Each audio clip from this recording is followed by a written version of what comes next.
The heart of this case centers on a single, haunting question. When Susan Lawrence pulled the trigger through her locked, deadbolt front door, did she truly and reasonably believe that her life was in imminent danger?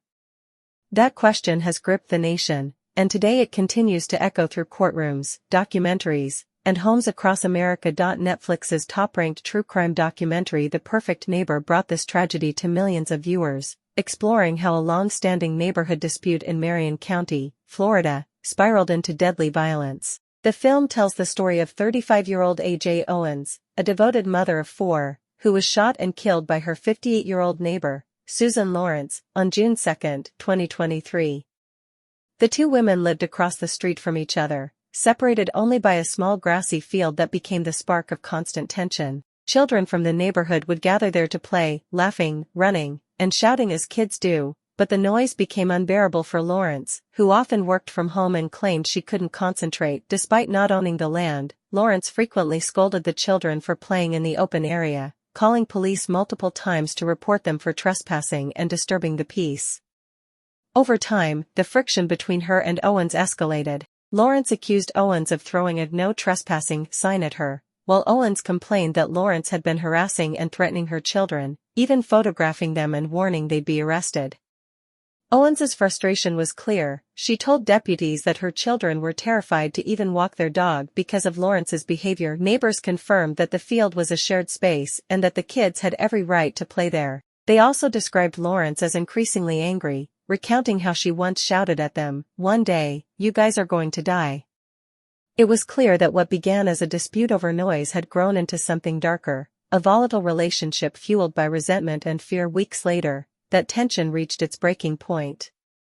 Lawrence allegedly threw a roller skate at Owens's 10-year-old son, hitting his foot, and took the boy's tablet after he ran away crying. When Owens learned what happened, she stormed across the street, furious that her neighbor had again targeted her children. She pounded on Lawrence's door, shouting for her to come outside and talk. But instead of opening the door, Lawrence retrieved her gun, pointed it at the door, and fired. The bullet tore through the metal and struck Owens in the chest. She collapsed moments later. Body camera footage captured the most devastating scene of all, officers breaking the news to Owens's young children that their mother was gone.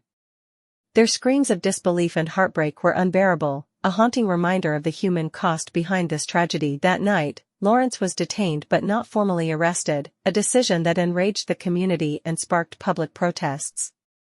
Days later, she was charged with manslaughter with a firearm. During police interrogations, Lawrence claimed she fired in panic, insisting that Owens had threatened to kill her. She described pounding so violent it shook her walls and said she feared the door would burst open. Prosecutors, however, saw things differently. They argued that Lawrence acted out of anger, not fear. The door was locked, the deadbolt engaged, and police were already on the way. Behind that closed door, she was safe. Yet she went to her bedroom, grabbed her loaded gun, and returned to the entryway to fire through the door at a woman who, by all witness accounts, was unarmed and simply demanding to be heard. The trial began in August 2024, and the courtroom became the stage for powerful testimony.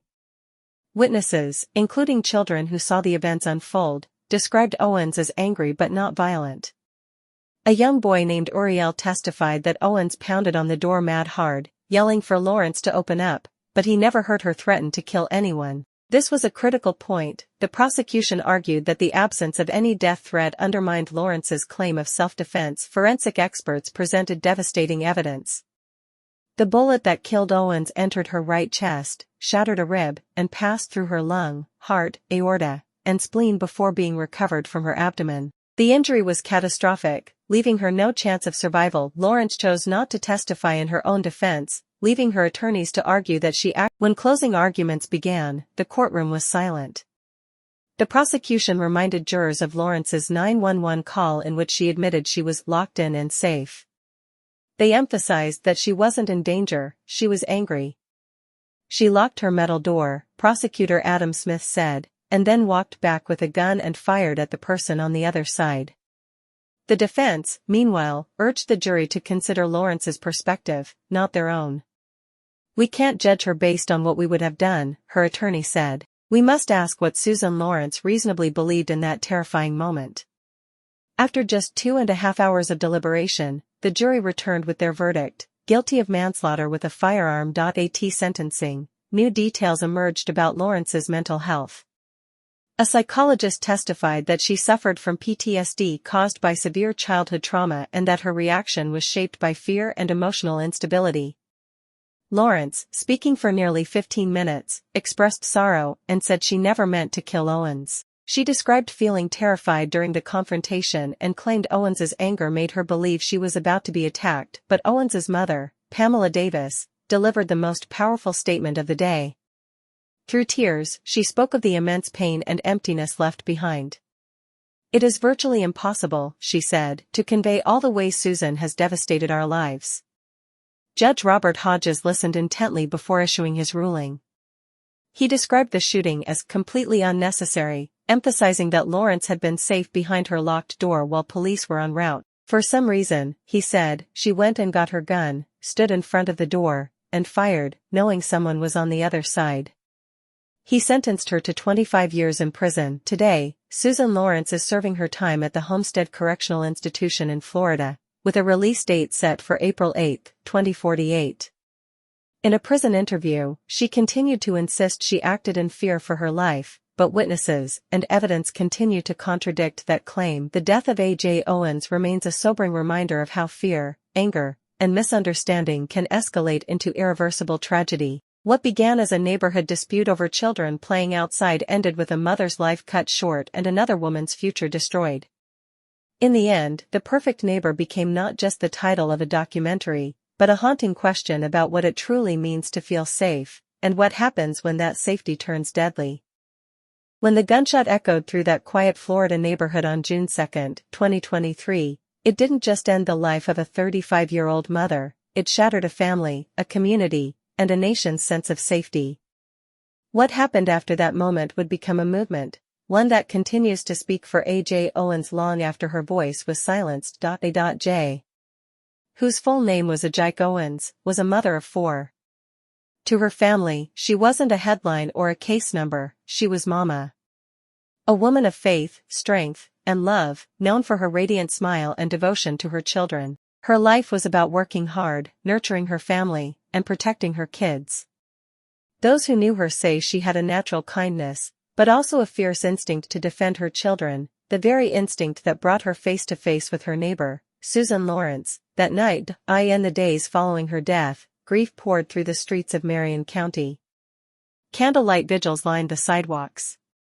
Strangers brought flowers, cards, and toys for A.J.'s children. A mother was gone, but her story had only just begun. Her mother, Pamela Davis, stepped into the spotlight, not out of choice, but out of duty, determined that her daughter's death would not be in vain. Speaking through tears at community rallies, she told the world that her daughter was a mother first, always. Pamela became the voice of a movement, one that demanded justice and accountability. Within weeks, rallies and marches began across Florida, with protesters holding signs that read, "Justice for A.J. and say her name." Civil rights leaders, pastors, and activists joined the call. The case became part of a larger national conversation about the safety of Black families, the limits of Florida's Stand Your Ground law, and how fear and prejudice can turn deadly even in suburban neighborhoods. For A.J.'s 4 children, the world changed forever that night. They were inside their home when their mother crossed the street to confront Susan Lawrence. Moments later, they lost the person who meant everything to them. In the months that followed, friends, relatives, and community organizations came together to raise money for their future. A GoFundMe created in their honor reached thousands of donors, with people across the country offering support, not just financial, but emotional, sending messages of hope and solidarity. Community centers began hosting memorial events and youth programs in A.J.'s name. Her story became a teaching moment, about empathy, conflict resolution, and the devastating consequences of letting anger and fear control our actions. Schools in the area even began including workshops on neighborhood communication and mental health awareness, inspired by the tragedy that once divided them. Nationally, A.J.'s story struck a chord. Major figures like attorney Ben Crump, who had represented families in other high-profile civil rights cases, took up her cause, calling for reform in self-defense laws and accountability in law enforcement responses. A.J. Owens deserves justice, Crump said during a press conference, standing beside Pamela Davis. This was not a case of fear, it was a case of unnecessary hate. The media's attention reignited when The Perfect Neighbor premiered on Netflix. Millions of viewers watched the reenactments, the body cam footage, and the emotional court moments. But beyond the courtroom drama, what resonated most was AJ's humanity, her laughter in old photos, her children's smiles, her mother's trembling voice as she spoke of loss and forgiveness. Viewers across the world reached out to the Owens family, sending letters, prayers, and artwork in AJ's memory. In Marion County, the community built a small memorial garden at the site where she was shot, a quiet patch of grass now filled with flowers, candles, and handwritten notes. Her children visit often, leaving small trinkets and drawings. To them, it's not a crime scene. It's where they say goodnight to their mother. Pamela Davis has turned her pain into purpose. She now speaks publicly about gun safety, racial bias, and the importance of community understanding. Through the newly established A.J. Owens Foundation, she helps single mothers and children affected by violence find counseling, education, and emotional support. The foundation's motto reads, "From tragedy, we build love." In 2025, the Marion County Commission declared June 2 A.J. Owens Day, a day dedicated to community peace and anti-violence awareness. Every year, families gather in her memory, not in anger, but in hope. Local churches organize prayer walks, neighborhood barbecues, and youth talent shows, reminding everyone that AJ's legacy is not about how she died, but about how she lived. Meanwhile, in Homestead Correctional Institution, Susan Lawrence continues to serve her 25-year sentence. Despite her claims of fear and remorse, the reality remains, a moment of panic and prejudice ended one life and forever changed another. For AJ's children, life has slowly begun to move forward. They are growing up under the care of family, supported by a community that refuses to let their mother's story fade away. Each child has a scholarship fund dedicated in AJ's honor, ensuring they will have the opportunities she dreamed for them. And yet, even as the years pass, the echoes of that June night remain, not as a wound, but as a warning. A warning about fear, misunderstanding, and the cost of silence. A.J. Owens's legacy reminds us that communities thrive not through isolation and suspicion, but through compassion, communication, and courage. Her story has become more than a case. It is a call to action, a reminder to see our neighbors as human, not as threats. To speak, not to shoot. To listen, not to fear. In her mother's words, AJ's light still shines. It shines through her children. It shines through every person who chooses peace over hate. My daughter may be gone, but her love remains. And so, every June 2nd, candles flicker across Florida as people whisper the same words, justice, peace, and love for AJ. Because the true legacy of AJ Owens is not tragedy. It's transformation.